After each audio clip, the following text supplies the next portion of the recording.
오늘 우리에게 주신 하나님의 말씀은 누가복음 23장 35절에서 43절까지 말씀입니다. 백성은 서서 구경하는데 관리들은 비웃어 이르되 저가 남을 구원하였으니 만일 하나님이 택하신 자 그리스도이면 자신도 구원할지어다 하고, 군인들도 희롱하면서 나아와 신 포도주를 주며 이르되 내가 만일 유대인의 왕이면 내가 너를 구원하라 하더라. 그의 위에 이는 유대인의 왕이라 쓴 패가 있더라. 달린 행악자 중 하나는 비방하여 이르되 내가 그리스도가 아니냐 너와 우리를 구원하라 하되, 하나는 그 사람을 꾸짖어 이르되 내가 동일한 정죄를 받고서도 하나님을 두려워하지 아니하느냐. 우리는 우리가 행한 일에 상당한 보응을 받는 것이니 이에 당연하거니와 이 사람이 행한 것은 옳지 않은 것이 없느니라 하고, 이르되 예수여 당신의 나라에 임하실 때에 나를 기억하소서 하니, 예수께서 이르시되 내가 진실로 내게 이르노니 오늘 네가 나와 함께 낙원에 있으리라 하시니라. 아멘. 오늘 말씀은 예수님께서 십자가에 달리신 후에 두 번째 하신 말씀입니다. 오늘 내가 나와 함께 낙원에 있으리라 라는 말씀인데요. 우리가 성경을 읽으면서 가장 극적으로 구원받은 사람, 긴박하게 구원받은 사람을 생각하면 오늘 본문의 십자가에 달린 한편 행악자 강도입니다. 당시에 십자가에 달릴 정도로 악한 죄인이면요, 아주 심각한, 보통 심각한 죄를 저지른 죄인이 아닙니다. 엄청난 죄를 저지른 사람이죠. 이 십자가에 달린 강도들은요, 우리 눈으로 보면 어떤 지금 지경이냐면 지옥 문 앞에 놓여 있는 겁니다. 사형이 집행되고 고통에 몸부림치다가 죽으면 그 고통이 끝나는 것이 아니라 어디를 가게 되냐면 지옥에 들어갈 일만 남게 되는 것이죠. 그런데 놀랍게도 오늘 본문에서 두 강도 중 한 사람이 예수님을 통해서 구원함을 받는 놀라운 역사를 보게 됩니다. 그런데 많은 사람들이 이 구원받은 행악자를 보면서 이런 생각을 하게 돼요. 죽기 직전에 예수님을 구주로 영접하고 죽으면 구원받는구나. 그렇다면 굳이 일찍 예수를 믿을 필요가 있을까라는 생각이 들죠. 예수를 믿으면 많은 게 불편해지잖아요. 평소에는 죄라고 생각하지 않았던 것들이 우리에게 죄로 다가옵니다. 사람을 미워하는 것, 당연히 저 사람이 나를 못되게 굴었으니까 미워하는 게 당연한데 내 마음 가운데 계속 예수님 때문에, 예수님의 사랑 때문에 미치겠는 거죠. 그것뿐입니까? 여러 가지 죄악들이 우리 마음을 괴롭힙니다. 그렇게 사는 이 강도처럼 내 마음대로, 내 뜻대로 살다가 정말 이 세상에 즐기고 싶은 것 모든 것 충분히 즐기다가 죽기 직전에 예수님을 구주로 영접하고 회개하고 죽으면 천국 가는 거 아닌가라는 생각이 들기 마련입니다. 그러면 이 세상에는 내 마음대로 살고 천국도 가고 얼마나 좋겠습니까? 그러나 놀랍게도 우리는 이 모든 한편 행악자, 구원받은 행악자와 같은 상황 가운데서 구원받았다라는 사실을 알고 계십니까? 오늘 말씀을 통해서 십자가 고난 가운데서도 우리를 구원하시기 위해 예수님을 만나고 주님이 주시는 구원의 은혜를 누리며 살아갈 수 있기를 원합니다. 예수님께서 십자가에 달려 죽으시는 모습을 많은 사람들이 지켜보고 있습니다. 오늘 본문에 보면 무리라고 이야기하는 사람들, 백성들이 서서 구경하는데 또 관리들은 어떻습니까? 십자가에 달린 예수님을 보고 백성들이 들으라고 비웃어 소리칩니다. 저가 남을 구원하였으니 만일 하나님의 택하신 자 그리스도이면 자신도 구원하리라 할지어다 라고 말하죠. 예수님을 조롱하고 있어요. 그것도 누가 듣게요? 백성들이 듣게요. 구경하고 있는 모든 사람들이 듣게요. 이유가 뭐죠? 예수님은 구원자가 아니고 메시아가 아니라는 사실을 이야기하고 지금 자신들이 예수님을 십자가에 못 박는 게 너무도 정당한 일이라는 것을 보여주기 위해서이죠.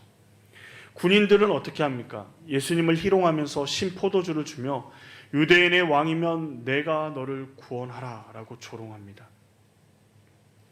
십자가에 달린 예수님을 모든 사람이 조롱하고 모든 비난의 화살이요 예수님에게로 향합니다. 그러자 한편 강도가 예수님을 비방하며 소리칩니다. 동일한 비방이에요. 내가 그리스도가 아니냐? 너와 우리를 구원하라. 지금 이 강도는 자신이 저지른 죄로 인해서 십자가에 못 박아 죽어가고 있습니다. 그런데 자신이 저지른 죄는 전혀 생각하지 않고 사람들과 함께 모든 사람이 예수님을 조롱하고 예수님을 비난하고 하는 그 소리를 들으면서 자신도 예수님을 비난하고 조롱하고 있습니다. 어디서요? 가장 악한 죄인의 자리에서요. 모든 조롱이 비난이 예수님을 향하니 자신도 그 조롱과 비난을 예수님을 향하면 자신은 예수님보다 괜찮은 사람이라는 생각이 들 거 아니겠습니까? 그런데 다른 한편 강도는 전혀 다른 모습을 보입니다. 40절 말씀을 한번 보실까요? 하나는 그 사람을 꾸짖어 이르되 내가 동일한 정죄를 받고서도 하나님을 두려워하지 아니하느냐. 우리는 우리가 행한 일에 상당한 보응을 받는 것이니 이에 당연하거니와 이 사람이 행한 것은 옳지 않은 것이 없느니라. 무슨 말이죠? 너와 나는 우리가 잘못한 죄로 말미암아 지금 벌을 받고 있지만 지금 네가 비웃는 이분은 아무런 죄 없이 지금 고통당하고 죽어가고 있다. 내가 무슨 권리와 용기로 이 사람을 깎아내리냐? 하나님이 두렵지 않니? 라고 이야기하고 있는 것입니다. 대단하지 않습니까? 그런데 마태복음 27장 44절을 보면요, 이 사람이 처음부터 이런 태도를 가진 것이 아닙니다. 함께 십자가에 못 박힌 강도들이 이와 같이 욕하더라. 함께 십자가에 못 박힌 강도들이 이와 같이 욕하더라. 강도 한 사람이 욕한다고 얘기하잖아요. 이들이 함께 예수님을 십자가에 못 박힌 가운데 욕했습니다. 근데 놀랍게도요, 방금 전까지 예수님을 욕하고 예수님을 비난하고 조롱했던 그가 갑자기 눈이 열려서 예수님에게 뭐라고 간구하죠? 예수여 당신의 나라에 임하실 때 나를 기억하소서라고 간구합니다. 어떻게 그럴 수 있었을까요?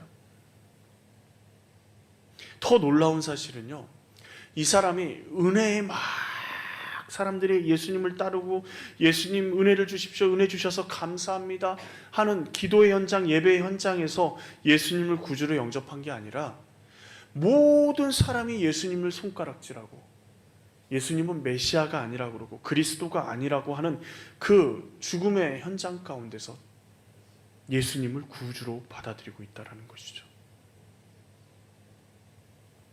성경에서 이 부분에 대해서 이야기는 나오지 않습니다. 그런데 여러 가지 정황을 살펴보고 유추해 보면 이 사람이 예수님에 대해서 어떻게 메시아까지, 예수님이 메시아구나라는 생각까지 하게 됐는지를 살펴볼 수가 있어요. 생각해 볼 수가 있습니다. 이들은 예수님과 함께 십자가를 지고 골고다를 함께 올랐습니다. 그러면서 누구를 봤을까요? 예수님을 봤겠죠. 몇 번씩 쓰러지는 예수님.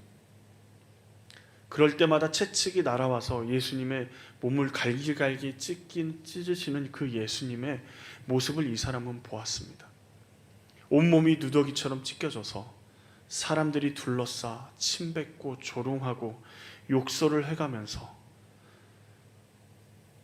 한 걸음 한 걸음 힘겹게 골고다를 향해 걸어가는 그 예수님을 이 사람은 보았습니다. 그때 예수님께서 울면서 쫓아오는 여인들에게 한마디 말씀을 하십니다. 오늘 본문은 아니지만 28절 말씀을 보면 예수께서 돌이켜 그들을 향하여 이르시되 예루살렘의 딸들아 나를 위하여 울지 말고 너희와 너희 자녀를 위하여 울라. 아마 이 강도는요 속으로 생각했을 겁니다. 지 코가 석자인데 누구를 위로하고 있어? 아이고 라고 생각했을지 모릅니다. 예수님과 함께 십자가에 못 박혀 있을 때 자신의 고통에, 자신의 손과 발에 못이 차갑게 들어오며 엄청난 고통을, 그리고 십자가를 세워서 그 고통을 온몸으로 느끼고 있을 때 이 사람은 다른 강도와 함께 고통에 몸부림치면서 사람들을 향해서 모든 악독을 쏟아 부었을 것입니다. 세상에 악분이 안 남았겠죠. 죄인인 건 알겠는데 내가 이렇게 되고 싶어서 됐냐고요. 그러면서 아마도 이렇게 얘기하지 않았을까요? 내가 부잣집에서만 태어났어도, 내가 로마의 시민만 되었어도, 세상이 나에게 그렇게 비정하게만 굴지 않았어도, 누군가 나에게 따뜻한 손을 내밀고 따뜻한 말 한마디만 했어도 나는 이렇게 되지 않았을 거야. 너희들도 다 똑같은 놈들이야 라고 그 십자가상에서 소리치고, 그리고 결국 하나님을 원망하지 않았을까요? 그런데 그때 바로 옆에서 예수님이 한마디 말씀을 하십니다. 그런데 자신들과 다른 말이, 그 힘없이 쓰러지고 쓰러져서 겨우 올라온 예수님이 힘을 내서 하신다라는 말씀이 뭐죠? 아버지, 저들을 사하여 주옵소서. 자기들이 하는 것을 알지 못함이니이다. 십자가에서 자신들은 욕설과 원망을 있는 그대로 쏟아내고 있는데 예수님의 입술에서는 자신을 못 박은 자들을 위한 용서의 강구, 그리고 옆에서 욕하고 있는 이 강도들의 욕설, 그 모든 것들을 뭐라고 하셔요? 용서해 주십시오 라고 하나님 앞에 간구하고 있는 것입니다. 그 이야기를 들을 때 이 강도는요 순간 그 머릿속에 있는 모든 지식들이 하나로 조합되는 것처럼 느껴졌습니다. 예수님의 소문도 들어서 알고 있고요, 얼마나 훌륭한 분이시라는 걸 알고 있지만 지금 반역죄로 잡혀서 죽어가고 있고, 그런데 그 죽어가는 가운데서도 여인들을 위로하고 십자가에 달려서도 지금 자신을 욕하고 희롱하고 자신을 못 박은 그 사람들을 위해서 하나님께 간구하는 그 예수님의 모습을 보면서 메시아를 본 것입니다. 평소 이런 깨달음이 딱 있다면 어떠실 것 같으세요? 이런 깨달음이 딱 있다면 주님, 그렇죠, 주님이십니다 라고 얘기했을 것 같은데, 지금요 이 십자가의 고난은 사람이 겪을 수 있는 최악의 고난, 사람을 가장 잔인하게 죽일 수 있는 방법이 뭘까 생각해서 만들어낸 사형 틀입니다. 사람이 몸이 조금만 아파도 모든 신경이 거기로 가죠. 그렇지 않으신가요? 몸이 조금만 아프면 누가 건들면 평소에는 웃으면서 넘길 일도 어떻게 해요? 성질을 버럭 낼 수밖에 없죠. 온 신경이 거기가 있어요. 왜 이렇게 아플까라는 생각도 있지만 아무 생각이 떠오르지 않습니다. 그런데요, 이 죄인, 이 강도는요 자신의 신앙 고백을 하며 지금 예수님을 욕하는 다른 편 강도에게 책망하고 죄인의 모습으로 죽어가면서 예수님께 자신을 구원해달라고 간구하고 있습니다. 강도는 수많은 믿음과 고백과 찬양 가운데 예수님께 회개하고 있는 게 아니에요. 자신과 같이 십자가에 달려 죽으시는 그 예수님께 회개하고 있는 거예요. 여러분, 이게 쉬울 것 같으신가요? 저는 말씀을 묵상하면 묵상할수록 이 강도의 모습에서 우리의 모습이, 아니 저의 모습이 겹쳐 보였습니다. 우리는 수없이 많은 인생에서, 우리의 인생 가운데서 죄를 짓고 살아갑니다. 그렇지 않으신가요? 하나님께서 우리에게 주신 많은 것들이 있습니다. 그 그것이 여러분들의 것인가요? 하나님의 것인가요? 하나님이 우리에게 맡겨주신 많은 것들을 우리 마음대로, 우리의 욕망대로, 우리의 뜻대로 사용하면서 이것만은 내 것입니다 라고 이야기하죠. 그리고 하나님이 주신 것을 내 마음대로, 내 욕망대로 사용하고 나서 내 뜻대로 되지 않으니까 우리는 어떡합니까? 하나님을 원망하고 하나님께 절망의 절규의 목소리를, 하나님 어떻게 이렇게 하실 수 있습니까? 그 예수님이요, 우리와 함께 십자가에 못 박혀 죽으셨습니다. 우리의 죄를 위해서 십자가에 못 박혀 죽으셨어요. 그런데 우리는요, 우리의 죄악 가운데서 어떻게 하시나요? 제 모습을 돌아보니까 그렇더라고요. 십자가에 못 박혀 죽으신 그 예수님 앞에 이 강도들처럼 예수님 구세주시라면서요, 저를 사랑하신다면서요, 그런데 제가 아픈데, 제가 이렇게 힘든데 왜 아무것도 하지 않고 침묵하고 계십니까? 왜 나만 아파하고 나만 힘들어해야 합니까? 라고 울부짖는 거예요. 그런데 놀랍게도 그 순간에도 우리 예수님은 십자가에서 우리의 아픔을 보시면서 아파하신다라는 것입니다. 누구를 위해서요? 우리를 위해서요. 우리는 예수님의 구원하심 가운데 강도처럼 예수님께 나아가야 합니다. 쉽지 않습니다. 내 몸에는 십자가가 박혀있고 내 삶에는 수많은 고난들이 우리 삶에 새겨져 있고 아픔들이 새겨져 있습니다.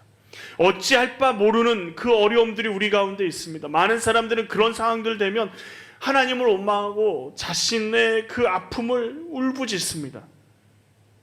그때 우리 주님이 우리 옆에서 십자가를 지시며 말씀하시죠. 아버지, 저들을 사하여 주옵소서.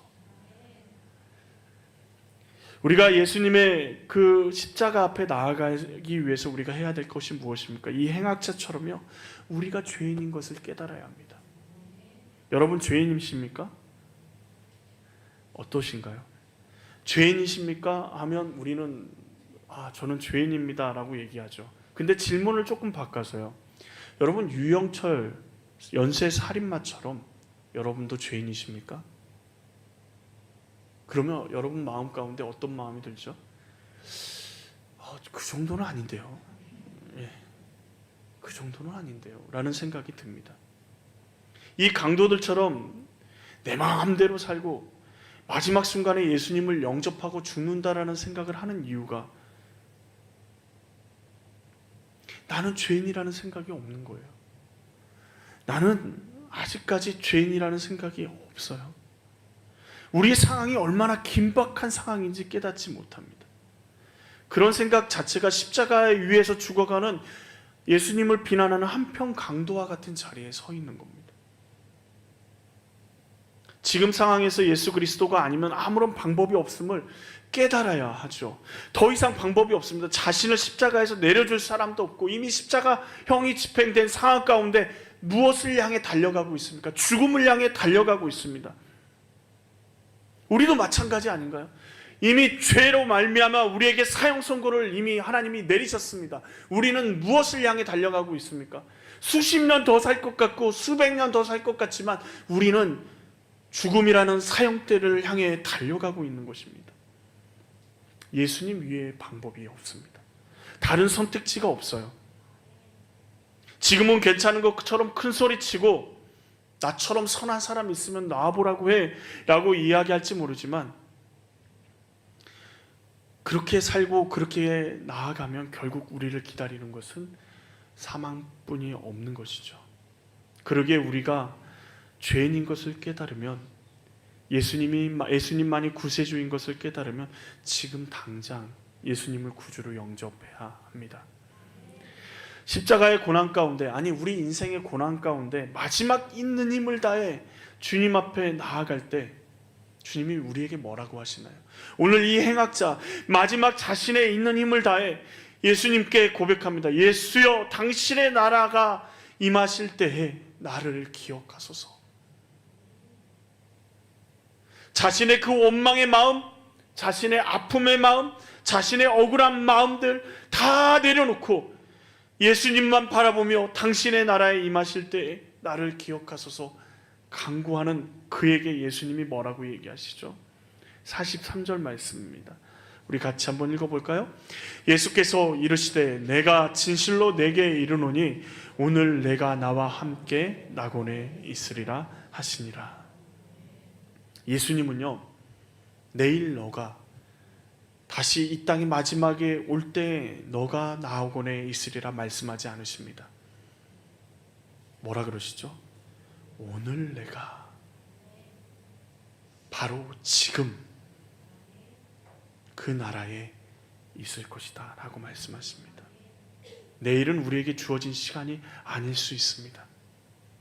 구원받을 때가 언제죠? 고린도후서 6장 2절에 이르시되 내가 은혜 베풀 때 너에게 듣고 구원의 날에 너를 도왔도다 하셨으니 보라 지금은 은혜 받을 만한 때요 보라 지금은 구원의 날이로다. 지금이 은혜 받을 만한 때고 지금의 구원의 날이라고 이야기합니다. 예수님의 구원의 선언은요, 불확실한 미래, 앞으로 너를 구원하겠다 말씀하지 않으십니다. 오늘 내가 구원하겠다 말씀하십니다. 십자가 이 상에 있는 이 한편 강도, 죄인인 강도를 주님이 오늘 지금 이 시간, 회개하는 이 시간 구원하겠다 말씀하십니다. 우리의 시간도 마찬가지입니다. 우리가 예수님을 구주로 영접하는 그 순간 우리는 예수님과 함께 구원받은 줄 믿습니다. 놀랍게도 예수님은요, 또 뭘 약속하십니까? 내가 나와 함께 라고 말씀하십니다. 예수님이 우리와 함께 하시겠다 말씀하세요. 여러분, 누구와 함께 있느냐에 따라서 우리의 삶의 의미가 달라지잖아요. 그렇지 않으신가요? 이동훈 목사님이 출타 중에 사모님에게 전화가 왔답니다. 그러면서 가장 무서운 말을 들었죠. 당신 오늘 내 생일인 거 알아? 아무 말도 못했답니다. 아무 말도 못했는데 사모님이 정말 선하게 걱정 마세요. 오늘 너무 사람들이 생일잔치를 화려하게 치러 주었다고 이야기를 하더랍니다. 이동훈 목사님이 이렇게 얘기를 한 거죠. 그런데 왜 전화했어? 라고 물어봤답니다. 그랬더니 사모님이 정말 천사인 것 같으세요. 저는 이걸 읽으면서 정말 천사시구나 라는 생각이 들었는데 뭐라 그러셨냐면 그래도 당신이 없으니까 다 헛거더라고요. 화려한 잔치를 벌여주고 화려한 것들을 해줘도 사랑하는 사람이 곁에 없으면 그게 별 의미가 없이 느껴진다라는 것이죠. 얼마나 화려했느냐, 얼마나 아름답느냐 중요하지 않습니다. 누가 함께 하느냐가 중요한 것이죠. 근데 예수님이 뭐라 그러세요? 예수님이 뭐라 그러십니까? 내가 나와 함께라고 말씀하십니다. 너만 하나님 나라에 들어갈 것이 아니라 내가 너와 함께 낙원에 있으리라 말씀하세요. 오늘 우리가 회개하면 예수님과 함께 하나님 나라를 살게 됩니다. 그런데 우리 마음 가운데 아까 전에 서두에 얘기했듯이 즐길 것 다 즐기고 쾌락 그리고 세상의 모든 것들을 다 해보고 그 다음에 죽기 전에 예수님을 영접해서 구원받겠다고 하는 생각은 무슨 말이죠? 지금 우리와 함께 하시길 원하시는 예수님 필요 없습니다. 그 말과 다를 바가 없지 않습니까? 결국 그 사람은요, 하나님 나라의 소망이 없는 사람입니다.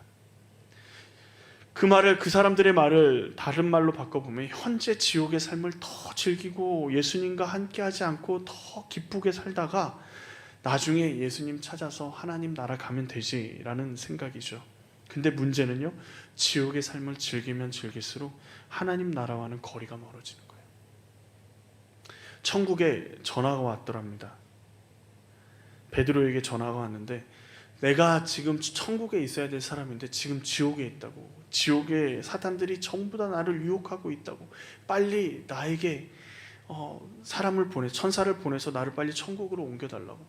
지금 심각한 일이 벌어졌구나 생각하고 베드로는 천사들에게 빨리 지옥에 가서 그 여인을 구해오라고 이야기를 했습니다. 천사가 가고 있는 도중에 또 전화가 옵니다. 지금 빨리 오지 않으면 지금 사단이 계속 나를 유혹하고 나를 그곳 가운데로 끌고 가려고 이 지옥에 살게 만들기 위해서 유혹하는데 나는 더 이상 버틸 힘이 없으니까 더 빨리 오게 해달라고. 마지막 세 번째로 전화가 왔습니다.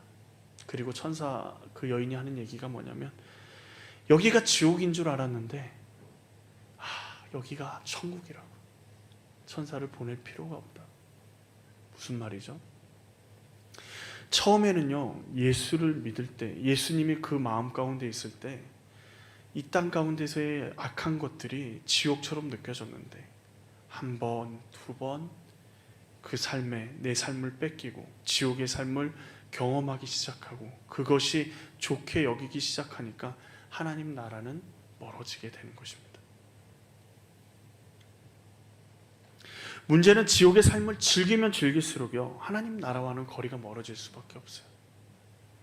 예수님과 함께하지 않으면 결국 심판의 삶이 되는 것입니다. 그래서 예수님 믿는 사람들, 예수님을 인격적으로 만나고 영접하신 분들이 가장 많이 후회하는 게 뭔지 아십니까? 조금 더 빨리, 조금 더 젊었을 때 예수님을 만날 걸. 왜 이제야 예수님을 만나서, 그러면서 눈물을 뚝뚝 흘리시는데 많이들 아쉬워하십니다. 그러게 그리고 우리 주변의 많은 사람들도 예수님을 만나기 위해서 기도하셔야 합니다. 우리가 사순절을 보내고 있습니다. 이 기간 동안에 우리는 예수님의 고난을 묵상하고 예수님의 아픔을 묵상합니다. 그리고 또 하나 묵상하는 게 뭐죠? 나의 죄인됨입니다. 내가 얼마나 큰 죄인인지, 얼마나 큰 나쁜 놈인지를 묵상하는 것이죠. 그런데 예수님이 마지막 뭐라고 말씀하세요? 내가 나와 함께 어디에 있으리라? 라고, 지옥에 있으리라 말씀하지 않으십니다. 예수님만 우리를 하나님 나라에 들어가실 수 있습니다. 우리 힘으로는 되지 않습니다. 분명한 것은 죄의 싹슨 사망입니다. 예수님 외에 다른 방법이 없습니다. 예수님만이 길이요 진리요 생명이십니다. 오늘 한편 강도의 구원을 보면서 깨닫게 되는 것은 무엇입니까? 어떤 상황에도, 어떤 아픔에도, 어떤 최악의 상황에도, 인생의 막장 가운데 있어도요, 주님은 우리를 구원하실 수 있습니다. 주님께 우리를 맡겨드리고 주님 앞에 나아가면 주님의 놀라운 역사를 일으키실 것입니다. 십자가에서 보여주신 예수님의 사랑 앞에 나온 우리에게 예수님의 사랑과 하나님의 통치가 우리 가운데 선언되어질 때 멀리도 아니고 오늘 지금 이 순간부터 하나님의 나라를 살아가게 되는 것이죠. 그러기에 사순절을 이렇게 보내면서 우리가 우리 자신을 죄인인 것을 깨닫고, 그리고 예수님의 우리 부활절을 향해 달려가고 있습니다. 그래서 한 가지, 이번 부활절에는 우리가 이렇게 해봤으면 좋겠습니다. 이 사순절 기간 동안 예수님의 사랑을 묵상하고, 그리고 부활절 전날에 달걀을 삶아서 예쁘게 포장해가지고 교회에 가지고 나와서 나의 죄를 용서하시고 십자가에 달려 죽으신 그 주님이 부활하심을 기쁨으로 우리 교회 성도들에게 서로 나누어 주시면 좋을 것 같아요. 자, 한 분, 두 분 나눠주면 나에게는 계란이 하나도 안 남을까요? 아니요, 다른 사람이 부활의 기쁨을 나에게 전하겠죠. 거기서 끝나지 않았으면 좋겠습니다.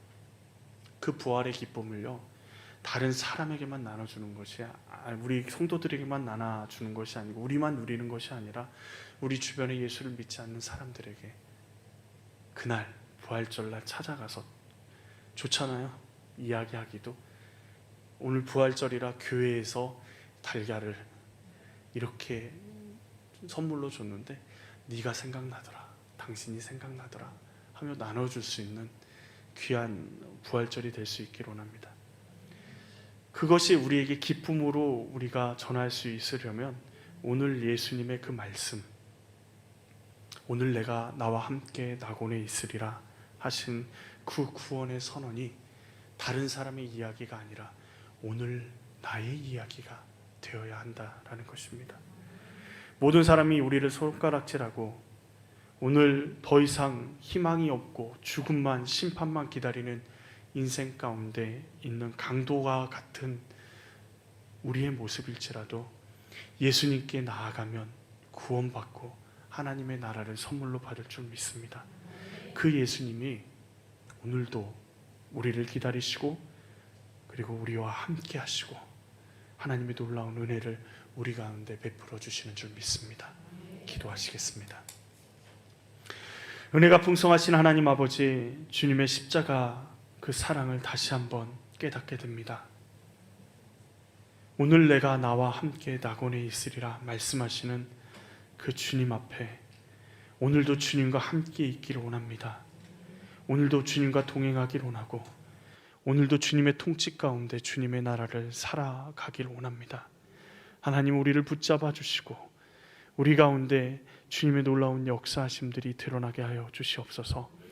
우리의 믿음의 고백으로 끝나는 것이 아니라 우리 주변의 많은 사람들이 우리의 삶을 통해서 낙원에 있는 하나님의 나라를 살아가는 우리의 삶을 통해서 주님의 십자가를 바라보게 하시고 예수 그리스도의 부활하심을 바라볼 수 있도록 주님, 우리를 붙잡아 주시옵소서.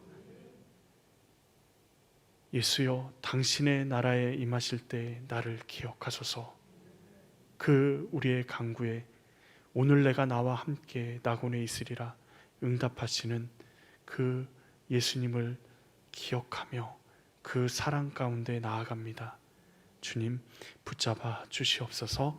예수님의 이름으로 기도합니다. 아멘.